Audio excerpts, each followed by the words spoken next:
اعوذ باللہ من الشیطان الرجیم بسم اللہ الرحمن الرحیم۔ نالج اپڈیٹ کے دوستو السلام علیکم۔ ناظرین، 5th جنریشن وار کیا ہے؟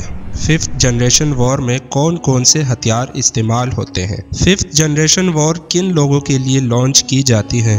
5th جنریشن وار کا مقابلہ کیسے کیا جاتا ہے؟ تو ناظرین، اس ویڈیو میں آپ یہ سب جان سکیں گے۔ ویڈیو کو آخر تک دیکھیے تاکہ مکمل معلومات حاصل ہو۔ اس دور میں جنگیں زمینوں پر نہیں بلکہ ذہنوں میں لڑی جاتی ہے۔ آج کے دور میں جسموں کو تسخیر نہیں کیا جاتا بلکہ آپ کے اذہان کو تسخیر کیا جاتا ہے اور آہستہ آہستہ آپ کی برین واشنگ کی جاتی ہے۔ جی ہاں، علاقوں پر حکومت کرنے کی بجائے دماغوں پر حکومت کی جاتی ہے۔ محترم ناظرین، یہ تاریخ کا سب سے خوفناک ترین دور ہے، جب ٹیکنالوجی اپنی انتہا کو پہنچ چکی ہے اور سپر پاورز کا دنیا پر قبضے کا خواب اب ایک حقیقت کی صورت اختیار کر چکا ہے۔ 5th جنریشن میں آج تک کی تمام جنریشن وار شامل ہے۔ تو محترم ناظرین، سوال یہ اٹھتا ہے کہ 5th جنریشن وار میں کون کون سے ہتھیار استعمال ہوتے ہیں؟ اس جنریشن وارفیئر میں کمپیوٹر اور ٹیکنالوجی کا بہت بڑا ہاتھ ہے۔ آپ کے دماغ کو فتح کرنے کے لیے جو ہتھیار استعمال کیا جاتا ہے وہ میڈیا ہے، جو 5th جنریشن کا سب سے مہلک ترین ہتھیار ہے۔ یہ فیک نیوز کی فیکٹریاں ہیں۔ اخبارات، T V channels, news programme, صحافی، ادیب، Facebook, Twitter, WhatsApp, Instagram کے ذریعے پروپیگنڈا کیا جاتا ہے۔ اس دور میں جو سب سے بڑا پروپیگنڈا ہے وہ ہے ڈس انفارمیشن۔ جرم اور فالس فلیگ کے ذریعے جنگیں لڑی جاتی ہیں۔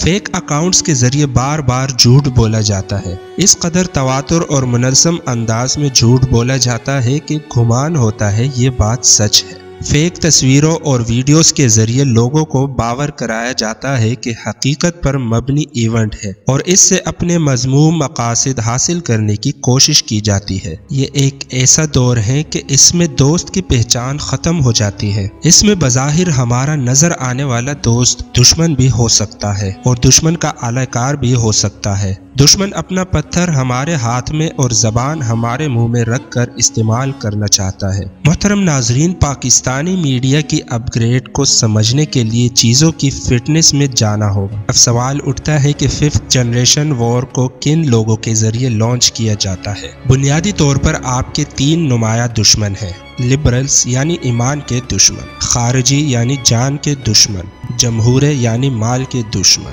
تینوں کے پاس خوبصورت نعرے ہیں: لبرلز انسانیت کا نعرہ، خارجی اسلام کا نعرہ، جمہور حقوق کا نعرہ۔ لبرلز کی حقیقت یہ ہے کہ یہ کافر کرتا ہے، خارجی کی حقیقت یہ ہے کہ یہ مارتا ہے، جمہوری کی حقیقت یہ ہے کہ مال لوٹتا ہے۔ ان تینوں کا آپس میں غیر اعلانیہ اتحاد ہے۔ ان تینوں کی مدد امریکہ، اسرائیل، انڈیا، CIA، موساد اور را جیسی ایجنسیز کرتی ہے۔ ان تینوں کا مشترکہ دشمن فوج ہوتی ہے۔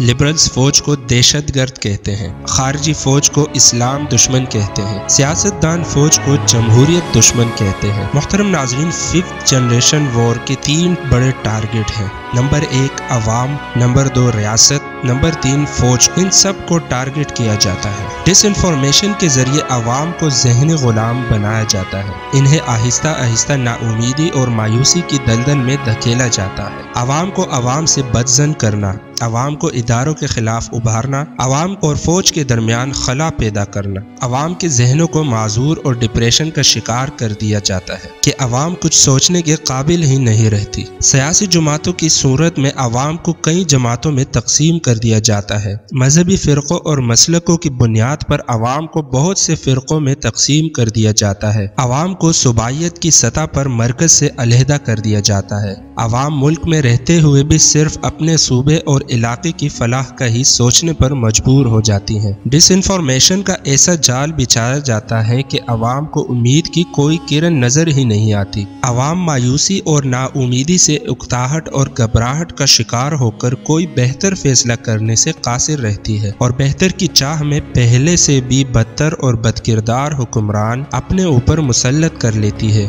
گروہوں اور جماعتوں میں بٹی ہوئی عوام کو اور زیادہ پروپیگنڈا کے ذریعے ایک دوسرے سے